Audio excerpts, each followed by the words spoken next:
The afternoon of June 15, 1945, dawned with a peculiar quiet that seemed to mock the violence of the preceding weeks.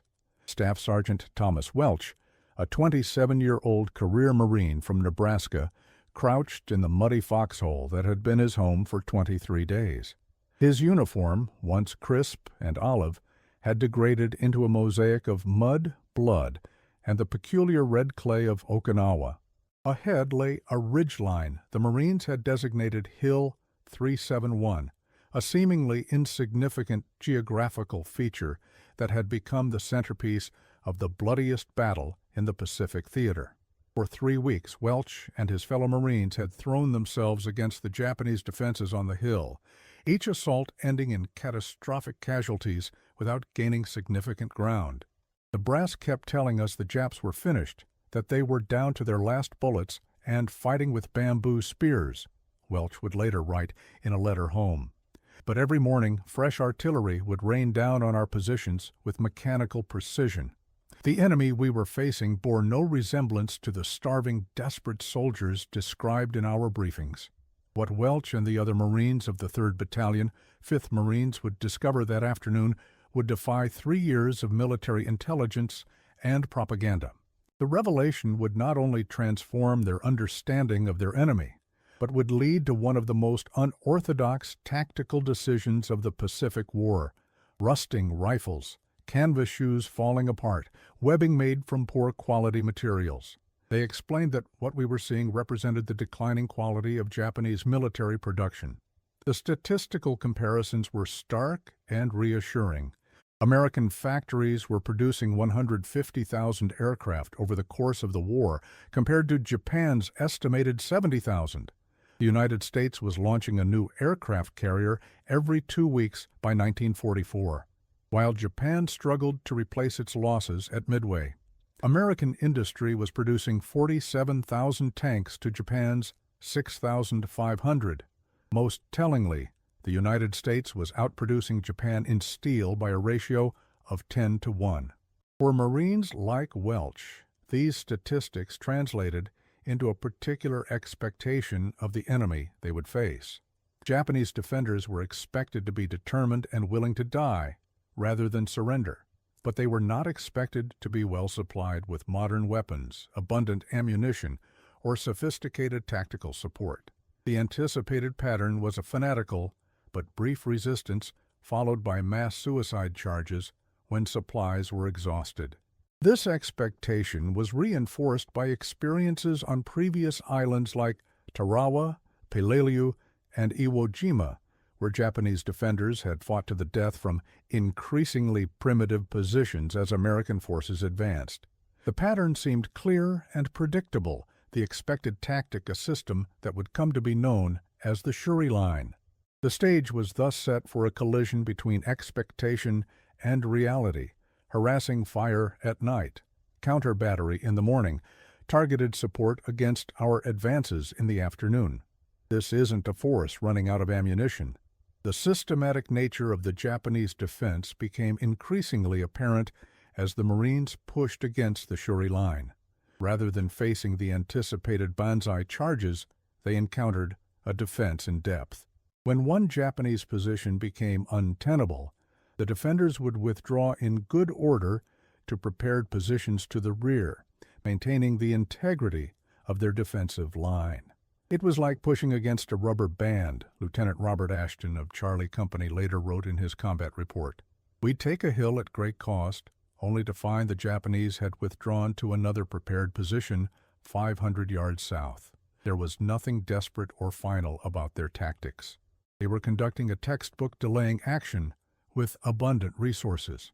On May 7th, a patrol from Welch's platoon made a discovery that contradicted everything they had been told about Japanese supply situations.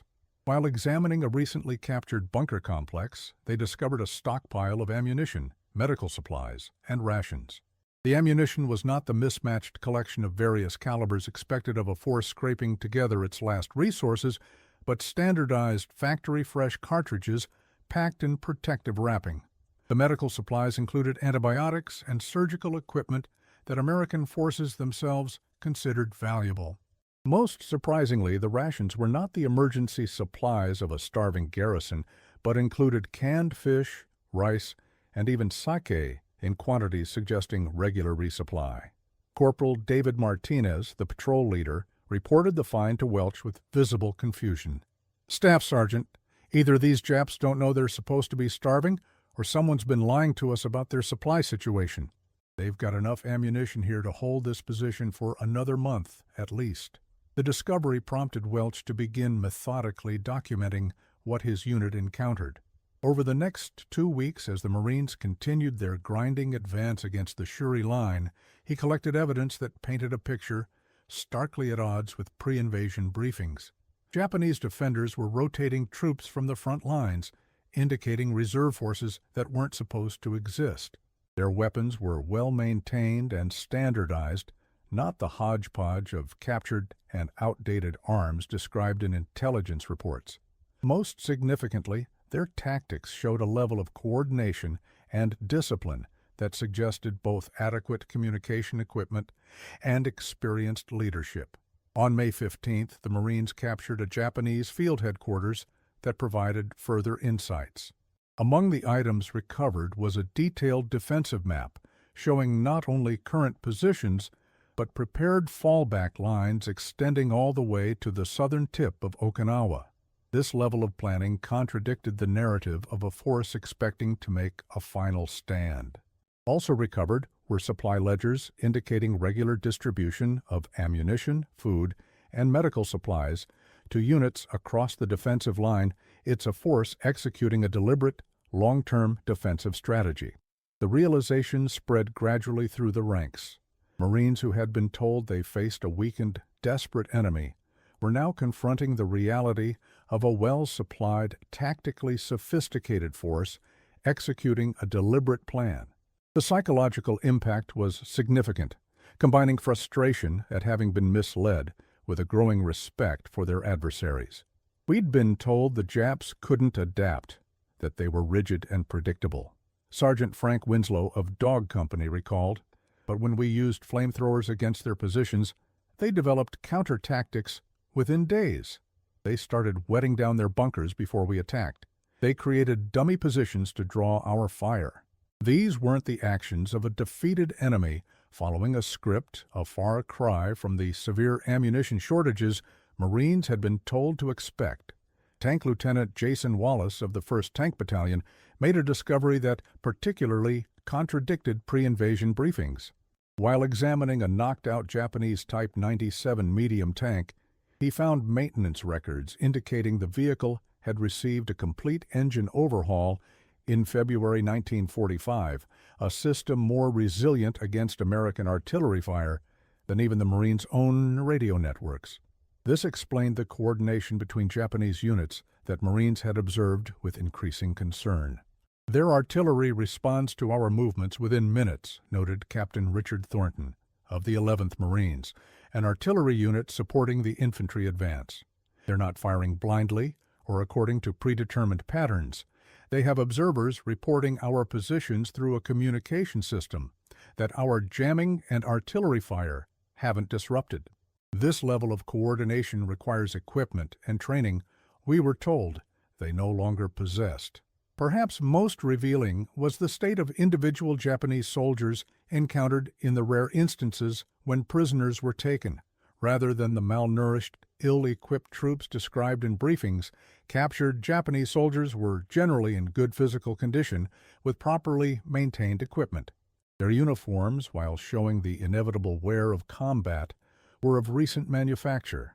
Their weapons were clean and functional. Most carried adequate ammunition and rations, contradicting the image of troops hoarding their last supplies. Navy Doctor Lieutenant Commander Malcolm Fletcher, who examined several Japanese prisoners at a field hospital, noted in his medical report, "Contrary to expectations, these men show no signs of the malnutrition or vitamin deficiencies we were told characterized Japanese forces. They are lean but muscular, with no evidence of the debilitating conditions associated with severe rationing. Dental health is surprisingly good, suggesting access to proper nutrition over an extended period. This is not consistent with troops subjected to the supply shortages described in our intelligence briefings. The evidence extended beyond military equipment to include everyday items that should have been unavailable, according to intelligence assessments of Japan's industrial situation. Captured positions yielded factory-made cigarettes in quantities suggesting regular distribution rather than carefully hoarded luxuries. Personal items found on dead Japanese soldiers included mass-produced watches, fountain pens, and photographs developed on industrial photo paper. They've established small-scale manufacturing of grenades and mortar rounds in cave complexes beyond our bombing range. The level of planning and resource allocation contradicts everything we've been told about their capacity at this stage of the war. Food supplies found in the Dakshi dump were particularly revealing. In addition to military rations, Japanese forces had access to locally produced rice, vegetables, and fish, all distributed through a centralized system that ensured even frontline units received adequate nutrition. This explained the continued effectiveness of Japanese troops despite months of combat in supposedly isolated positions. Sergeant Anthony Rizzo, a veteran of campaigns in the Philippines, made a comparison that resonated with many Marines. On Leyte, we saw Japanese soldiers reduced to eating roots and insects within weeks of our landing. Here on Okinawa, 3 months into the campaign, they're still receiving organized rations including canned fish and sake. Something fundamental about our understanding of their supply situation is wrong. The accumulating evidence forced a recognition that Japanese forces on Okinawa represented not a last-gasp defense by a defeated empire, but a deliberate, strategic deployment of significant resources. General Simon Bolivar Buckner, Jr., commanding the 10th Army, acknowledged this reality in a June 5th message to Admiral Nimitz. Japanese resistance on Okinawa indicates capabilities significantly exceeding pre-invasion estimates. Enemy forces remain well supplied and tactically coherent after 2 months of intensive operations. Previous assessments of Japan's material situation require comprehensive re-evaluation. This re-evaluation came too late to prevent the staggering American casualties of the campaign's first 2 months. By early June, American forces had suffered more than 40,000 casualties, including 7,000 killed.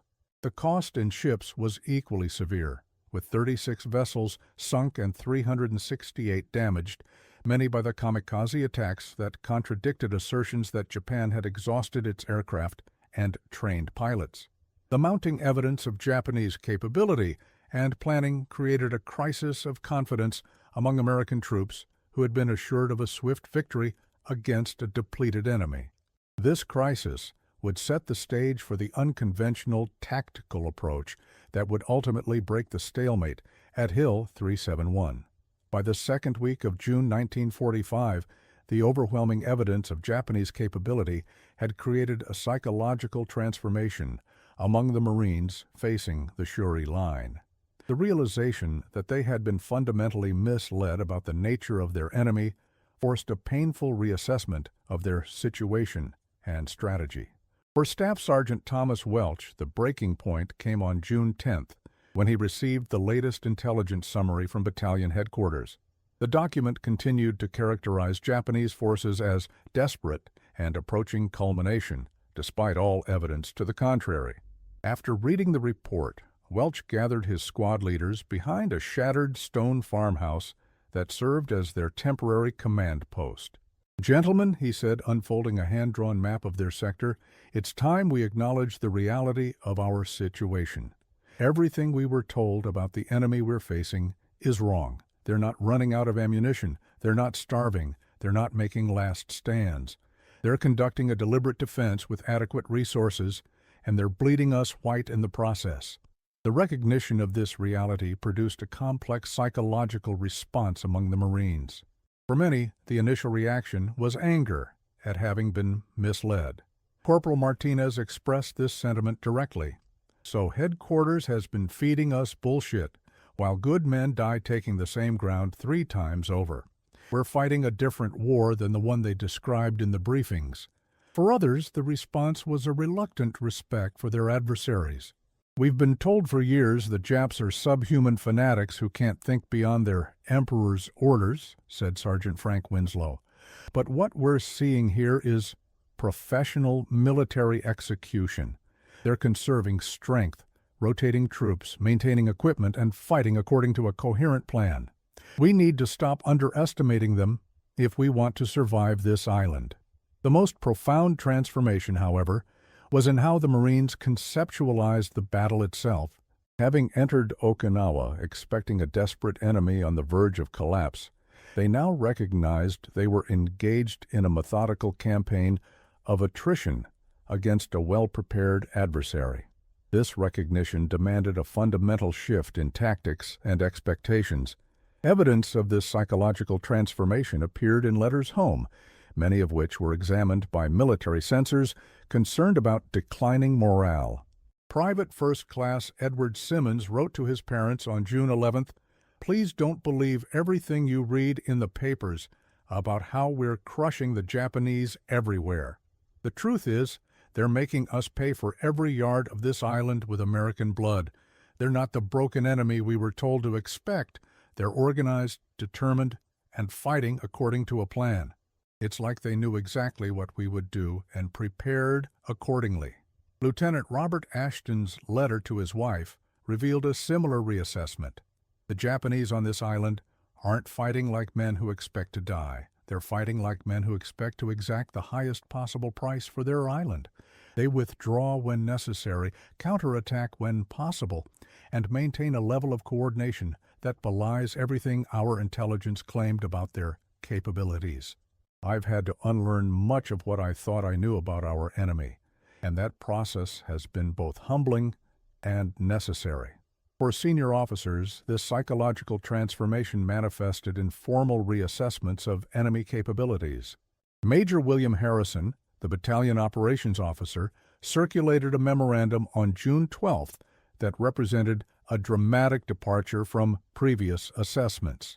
Evidence from multiple companies indicates Japanese forces on Okinawa maintain adequate supply, effective command and control, and tactical flexibility previously considered beyond their current capabilities. Units should plan based on facing a professionally led, adequately equipped opponent rather than the desperate force described in pre-invasion briefings. This recognition led to innovations in tactical approach. Rather than the frontal assaults that had proven so costly against prepared positions, Marine units began developing techniques to isolate Japanese strongpoints and reduce them methodically. Flamethrower teams, demolition specialists, and close artillery support became central to operations rather than supplementary. Most significantly, Marines began studying and adapting to Japanese defensive patterns rather than assuming their enemy would behave according to the stereotypes presented in training. Sergeant Timothy O'Neill of Fox Company developed a tactical innovation that spread throughout the battalion. "We've been hitting their positions head-on because we expected them to break. They don't break. So instead we've started what we call pressure point tactics, where they were most vulnerable. The Japanese have constructed their positions to withstand frontal assault and direct fire," Welch explained. "But from the reverse slope, we can observe their supply paths, command positions, and the unprotected rear entrances to their bunkers. 12 hours of observed artillery fire from that position could accomplish more than 3 weeks of frontal attacks." Lieutenant Colonel Davis studied the plan with professional skepticism. "You're suggesting sending 12 men up a near vertical slope at night through enemy territory to establish a position that will be completely cut off from support if detected. On paper, it looks like a suicide mission." "With respect, sir," Welch responded, "we're already on a suicide mission. We've lost 37 men taking and losing the same 500 yards of ridge. The Japanese expect us to continue the frontal approach because that's what the book says we should do. They've prepared for it meticulously. Our only advantage now is to do something they haven't prepared for." Major Harrison added his assessment. "The sergeant's observation about Japanese defensive allocations is supported by our aerial reconnaissance. They have significantly fewer positions on the southwestern slope, It's not undefended, but it's their weakest sector. The discussion continued for 2 hours, with every aspect of the plan dissected and challenged. The primary concern was not the initial infiltration, but the vulnerability of such a small unit if detected. Welch addressed this by proposing multiple pre-registered artillery concentrations along likely Japanese counterattack routes, a small-scale probe designed to fix Japanese attention on the expected avenue of approach. The southwestern slope of Hill 371 presented a formidable challenge even without enemy resistance. The gradient in places approached 60 degrees with loose scree that threatened to create noise with every step. Japanese listening posts were known to be positioned at irregular intervals, requiring the squad to move with extreme caution. Communication was limited to hand signals illuminated by the faintest filtered moonlight. Corporal Martinez, moving as the squad's point man, froze at midnight, when voices became audible ahead less than halfway to their objective. The physical toll was immense, with each man carrying over 70 pounds of equipment up terrain, better suited to mountain climbers than infantry. At 03:15, disaster nearly struck when Private First Class William Cooper lost his footing on a loose section of scree. Only the quick reaction of Sergeant Winslow, who caught Cooper's equipment harness as he began to slide, prevented a fall that would have created enough noise to alert nearby Japanese positions. The squad froze in position for 5 minutes afterward, listening intently for any sign they had been detected. By 04:30, with the eastern sky beginning to lighten, the squad reached their planned observation position, interrupting the systematic rotation and resupply that had made the Japanese defense so resilient. Without the ability to rotate troops or distribute ammunition, individual positions began to degrade in effectiveness. The Japanese response was initially confused as they struggled to identify the source of the newly effective American artillery fire. By mid-morning, however, they had recognized the threat and began organizing a response. At 1100 hours, Welch observed Japanese officers directing troops toward the southwestern slope, but against positions no longer functioning as an integrated system. The attack, launched at 1730, met significantly reduced resistance. Japanese heavy weapons that had been relocated to address the threat from the southwest were out of position to counter the frontal assault. Command and control had been disrupted by the precision artillery fire directed by Welch's squad. Most significantly, the psychological impact of being attacked simultaneously from unexpected and expected directions created confusion that degraded the previously disciplined Japanese response. By nightfall, Marine forces had secured the northern half of Hill 371, an invasion made unnecessary by Japan's surrender following the atomic bombings of Hiroshima and Nagasaki in August 1945. The transformation of one Marine squad from participants in a frustrated frontal assault to architects of a tactical breakthrough represented more than a military achievement. It embodied a larger process of discovery, adaptation, and innovation that characterized the American experience in the Pacific War. The impact of what Staff Sergeant Thomas Welch and his squad accomplished on Okinawa extended far beyond the tactical victory at Hill 371 or even the strategic significance of capturing the island. Their experience would influence American military thinking for generations to come.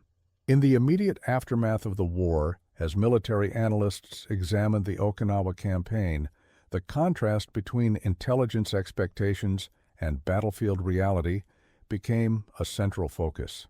A September 1945 report by the Operations Analysis Section of the Pacific Fleet concluded the disparity between pre-invasion assessments of Japanese capabilities on Okinawa and the actual strength encountered represents one of the most significant intelligence failures of the Pacific War.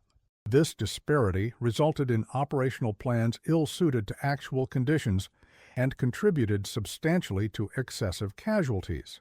This recognition led to fundamental changes in how intelligence was gathered, analyzed, and presented. The tendency to underestimate enemy capabilities based on strategic assumptions or cultural stereotypes was identified as a dangerous vulnerability. Future military planning would place greater emphasis on direct observation and tactical intelligence rather than broad strategic assessments filtered through preconceptions. For the Marines who participated in the Okinawa campaign, the lessons were immediate and personal. Many, like Corporal David Martinez, carried these lessons into civilian life after the war. Okinawa taught me never to trust what I'm told about a situation when it contradicts what I can see with my own eyes, Martinez wrote in his 1953 memoir. That principle served me as well in business as it did in combat. Others applied the lessons to military careers that would shape American armed forces in the post-war era. Lieutenant Robert Ashton, who witnessed the transformation of tactics during the battle for Hill 371, became a prominent instructor at the Marine Corps schools in Quantico, where he emphasized the importance of adaptive tactics based on battlefield reality rather than doctrinal expectations. "The enemy gets a vote" became his frequent reminder to students who proposed operations based on how they expected their adversaries to behave. Perhaps the most significant legacy was in how the experience influenced American approaches to future conflicts. The Korean War, beginning just 5 years after the end of World War II, saw American forces facing another Asian adversary with capabilities that defied initial intelligence assessments. The lessons of Okinawa informed a more cautious and adaptive approach. Staff Sergeant Welch himself, promoted to second lieutenant for his actions on Okinawa, served as a military advisor in Korea, where he consistently emphasized the importance of understanding enemies as they actually were, rather than as intelligence briefings portrayed them. The most dangerous weapon in war, he would tell his subordinates, is a comfortable assumption about what the enemy can and cannot do. The tactical innovation that broke the stalemate at Hill 371 became a principle applied far beyond military operations. Veterans like Private First Class Edward Simmons, who witnessed the transformation of the battle, applied this thinking to challenges in fields from business to education in the post-war decades. Simmons, who became a prominent educator in the 1950s, frequently cited his Okinawa experience when discussing approaches to resistant students. When conventional approaches fail repeatedly, the solution isn't to apply more of the same, but to find the unexpected angle, a factor that had contributed to the intelligence failure on Okinawa, a legacy of its strategic significance recognized during the war. For Okinawans, the battle represents both historical trauma and a reminder of their island's pivotal place in modern history. Perhaps the most enduring legacy of what occurred on Hill 371 in June 1945 is the recognition that reality often defies our expectations, and success belongs to those who adapt to the world as it is rather than as they believed it to be. In this sense, the actions of 12 Marines who climbed an impossible slope rather than continuing to assault an impregnable front represent more than a tactical innovation lessons, as relevant in the 21st century as they were on a blood-soaked hill in the Pacific in the summer of 1945.